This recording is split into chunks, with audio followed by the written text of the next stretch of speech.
otro es muy importante. A ver, ¿por qué? Porque vieron que todo va cambiando tanto desde lo que ustedes hacen, ustedes como tantas organizaciones, uno ve que van cambiando y cambiando, desde todas estas cuestiones que la gente con discapacidad cada vez va conquistando más, cada vez se va quedando menos en el límite y va por más, y va por más. Y el cambio que nos van trayendo es tan maravilloso que uno está todo el tiempo diciendo, che, pero ¿cómo es esto? ¿Qué podemos decir? ¿Qué no podemos decir? ¿Cómo cambiaron? Porque de semestre a semestre cambian los conceptos, cambia el paradigma. Y nos cuesta mucho a nosotros, los que decimos, bueno, no, nosotros no tenemos esas discapacidades, tenemos otras discapacidades, ¿sí? Nos cuesta mucho ir entendiendo esta conquista gigantesca que ustedes van haciendo. Entonces, dos cosas les quiero preguntar. Primero, Adelma, si me lo permitís, ¿cómo es vivir siendo una persona con discapacidad en Córdoba? ¿Cómo es? Y es complicada. Contame, a ver. Es complicada, por ahí la cuestión abarca un poco todo. A ver, por contame. ahí se ¿Puedes tiene hablar en un poquito cuenta, más fuerte? Habla un poquito sí, más fuerte, por favor. Por ahí se tiene en cuenta como que ser abierto es poner rampas y poner todo en braille. Pero la cuestión es si vos sabés si el ciego sabe braille o si usa el braille. No. Y si las rampas realmente pasan por ahí para las rampas. No es solamente eso.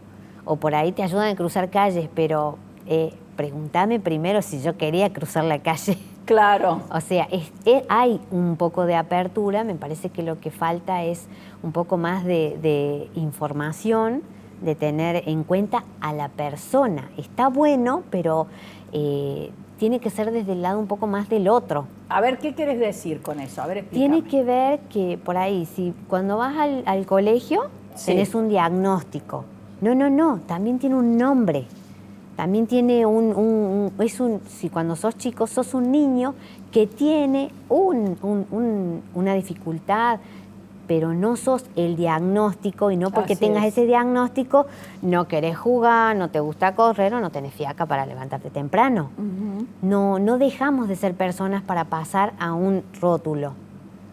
Eso es por ahí lo que más a veces cuesta, igual que en la cuestión del trabajo y en la facultad. Yo te voy a preguntar una cosa que me cuentan. Yo trabajo con familias que tienen hijos con discapacidad y una cosa que ellos me cuentan que es un momento dolorosísimo para ellos es cuando van a tramitar el certificado de discapacidad. Sí. A ver, ¿me podés contar un poco cómo es ese momento, esa instancia, cuando a vos te ponen ese rótulo del que recién hablabas? Sí, es feo, es difícil y es como, yo no veo que a las demás personas, a alguien porque tuvo un accidente con una muleta, tenga que ir todos los años a avisar que no le creció la pierna de nuevo. Es como, por ejemplo, las personas con baja visión, a mí no me va a crecer un ojo nuevo de nuevo, no a esta altura. Igual que a los niños con síndrome de Down o cuestiones neurológicas, eso no se va a revertir. Así es. Y es muy feo que vamos tal fecha de cada tantos años a recordarnos que seguimos teniendo eso. Y no nos juntamos esas mismas distancias de fechas para decir, che, mira, vos sabés que encontramos que si abordamos a la escuela así, podemos participar todos de la educación, participar todos del trabajo. Por ahí eso sí es doloroso porque venimos vamos a la Junta Médica a corroborar y a ratificar que seguimos teniendo ese problema. Y eso sí se podría, si se informatiza, resolver. Si se vuelve todo digitalizado, informatizado, ustedes con que pongan su huella digital, que quiere decir que me presenté. Claro que todavía sigo, es verdad. Vivo, porque el tema es sigo vivo, nada más como nos puede pasar a cualquiera de nosotros. Sí, que con una huella digital digo sigo vivo, por lo tanto mi condición es la misma siempre. Exacto. Y eso se puede corregir. Exacto. Y no tiene que ser tan traumático o tan feo de recordarnos eso. Ya lo sabemos todos los días. Así es, ustedes y sus familias. Exactamente, los papás que bregan por la escolaridad, por el acceso a la salud, es como subir una montaña, pero con el pelo. Todos los días, y todos los días.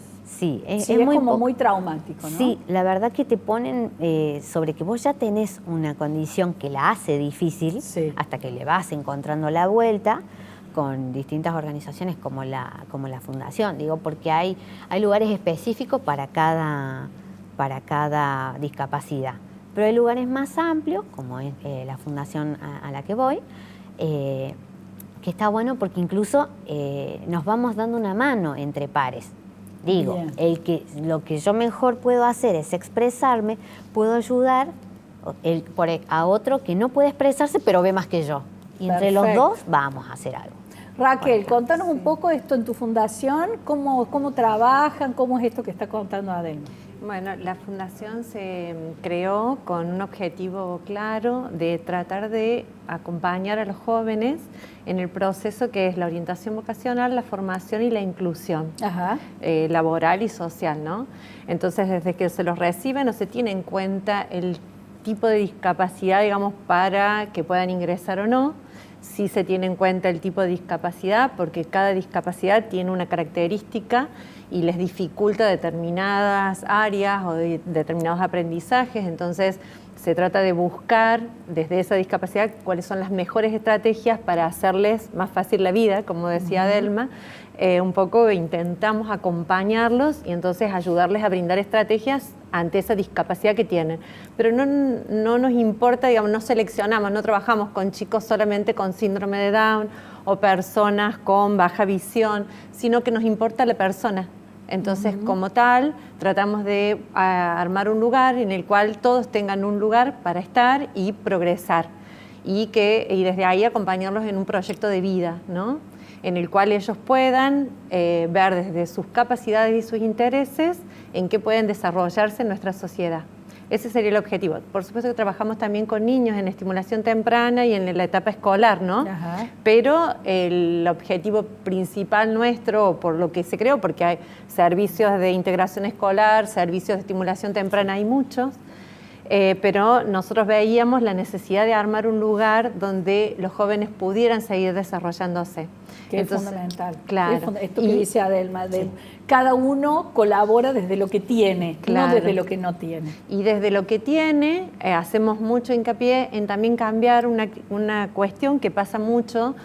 Cuando nosotros vemos una persona con discapacidad, tendemos todos a ayudarle, que es un poco lo que decía Adelma, y nosotros lo que intentamos también que ellos sean los que nos ayuden a nosotros. Exactamente. Revirtiendo un poco esta situación, porque es muy pesado también para la persona cargar, siendo siempre la persona que necesita ayuda. O que no puede. O que no puede, exacto. Bueno, por eso yo sé que la pregunta que voy a hacer ahora, muchos de ustedes van a escuchar y van a decir, ¿cómo puede ser tan cruel esta mujer?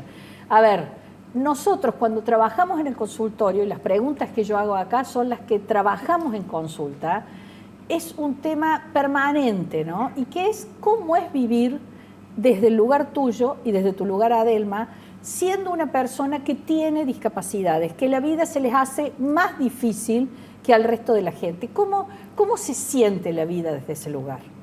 Quiero que las dos, cada una desde sus lugares, me respondan esta pregunta, si puede ser. Puedo empezar a responder. Creo que por momentos es muy difícil, ¿no? Porque, o sea, si bien la gente en general tiene una apertura hacia la persona con discapacidad, hay mucho desconocimiento. Sí. Entonces, y todavía como sociedad estamos en pañales hacia un proceso de inclusión que nosotros queremos que se transforme en convivencia, porque creemos que los términos a veces no hacen la realidad, ¿no? Pero ayudan a interpretarla. Es muy importante. Entonces, se ha hablado, bueno, de segregación, integración, inclusión, y yo creo, como vos decías en el programa anterior, que se trata de que todos venimos al mundo y tenemos un lugarcito que tenemos que ocupar. Entonces, ¿por qué una persona con discapacidad debería ser incluida? Si ya está su lugarcito. Ya nació acá. Sí. Y ese es su lugar. Sí. Entonces, tiene sus diferencias como tenemos todos y carga con una discapacidad o la adquiere en el transcurso de su vida por un accidente o por una enfermedad, lo que sea, pero lo que se trata es que pueda convivir con todos y no que haya que hacerle lugar desde nosotros. No, si nosotros también tenemos que convivir. Y todos tenemos discapacidades. Exacto. En un montón de cosas tenemos límites. Entonces creo que a veces lo que más nos limita es el desconocimiento. La gente tiene temor de cómo le dice, cómo se dirige, si pone en evidencia o no la discapacidad, de qué se trata. Bueno, y las personas... Claro. Eso es así, ¿sí? Yo recién fuera de cámara les tuve que preguntar, che, ¿puedo decir esto? ¿No puedo decir? ¿Qué puedo decir? ¿Qué no puedo decir? No por miedo con ustedes, porque las vi, sé que son divinas, empáticas las dos. Con miedo a ustedes que están del otro lado. ¿Lo van a entender? ¿No lo van a entender? ¿Van a pensar que yo soy cruel, ignorante? Y bueno, y sí, soy ignorante de montones de cosas, porque es tan grande el avance que ustedes nos están haciendo hacer a todos nosotros, donde nos dicen estas cosas, che, no, para, él no pueden esto, pero pueden todo esto. Exacto. No como antes que se los escondía, se los encerraba porque no podían nada. No, Sí. es esto no puede, pero mira todo lo que sí puede, como yo no puedo esto, y puedo esto otro. Y ahí entramos en cuáles son los talentos de nosotros, ¿no? Exacto. Adelma, ¿cómo es vivir con una discapacidad? Es un poco difícil, primero porque, bueno, en mi caso es de nacimiento. Ajá. O sea que desde un comienzo empezás a notar una diferencia. A veces la diferencia podés encontrarla de buen modo, podés encontrarla de mal modo. De mal modo en porque, qué sé yo, no quieren jugar con vos y vos no tenés ni idea de por qué. Ajá. O por ahí los papás, no, que no se junte con ella. Y vos no entendés por qué. Pero por ahí a mí me tocó todavía, no estaba la parte de, y ahí con eso de la Toledad, la parte de tanta integración escolar y ayuda. Fue una prueba, o sea, pude hacer la primaria gracias a que la directora hizo una prueba piloto y salió bien. Ajá. Pero fue así como, fue qué así, suerte que te hicieron la prueba y la pasaste. No, prueba piloto en el sentido de, éramos dos chicos con discapacidad visual, el otro chico es no vidente y yo con baja visión. Y somos de la zona, o sea que le preguntaron, ¿podemos? O sea, los papás pueden venir a esta escuela, pues ya están en edad escolar. Y bueno, que vengan y vemos cómo hacemos. Ajá. Pero en ese y vemos cómo hacemos, por ahí no se tenía en cuenta, como sí puedo corroborar con la fundación, de que se tiene en cuenta, bueno, a ver, ¿qué sí puede Adelma y en qué apuntalamos para que acceda al conocimiento? No bajamos algo que, bueno, los dos como son discapacitados visuales, lo mismo para los dos, porque a mí muchas veces no me servía. Claro. Y encima, que tenía que tratar de entender qué es lo que estaban viendo en la escuela, tenía que tratar de dilucidar qué es lo que me estaban enseñando por fuera de la escuela. Claro. O sea, doble trabajo. Por ahí O sea, es mucho trabajo es muy trabajoso. extra adaptarte a un mundo donde no tienen en cuenta tus limitaciones, sino que está fabricado para un segmento de la sociedad y todos nos tenemos que adecuar a ese segmento. Sí, la verdad sí. Te pasa en todos los ámbitos educativos, por ahí tiene eso. En la universidad, bueno, fue un poco más libre, se hizo un poco más largo en mi caso. ¿Qué estudiaste, porque Adelma? Comunicación social. Ajá, mira. Sí. Se hizo un poco más largo porque, bueno, no llegás con los tiempos de estudio, pero no le vas a decir al profesor, yo son como 500 alumnos en una cátedra. Y sí. Entonces, bueno, y lo vas manejando y lo vas cambiando turnos de exámenes. En la parte laboral, por ahí también es un poco más complicado. Tenés como, todo el tiempo uno está adiestrando al entorno, pero el entorno que tenga apertura. Por ahí hay entornos que dicen, bueno, sí, está bien que vos no veas mucho, pero esto es lo que hay. Claro, acomódate, adaptate claro, vos. y a veces no se puede. Así es. Y a veces sí, a veces tienen apertura y bueno, che, pero ¿para vos te sirve esto que tenemos acá? Entonces, y no, la verdad que me quedaría mejor allá, bueno, probemos. Es desde uno también O sea, que le enseña al trabajas otro. con tu límite. Trabajas para poder adaptarte y tenés que trabajar para adecuar el entorno que te pueda comprender. Sí. O sea, el trabajo que hacen es... O sea, las mujeres nos quejamos del esfuerzo que tenemos que hacer para vivir en este mundo patriarcal. Ustedes tienen que hacer 3 veces el esfuerzo que hacemos cualquiera de nosotros. Lo importante es que siempre, a la par que va fueron surgiendo estas dificultades, hubo personas que van viendo, al igual que, o sea, me pongo en el lugar de todas las instituciones como Raquel, que van viendo, che, mira, si abordamos así, generamos.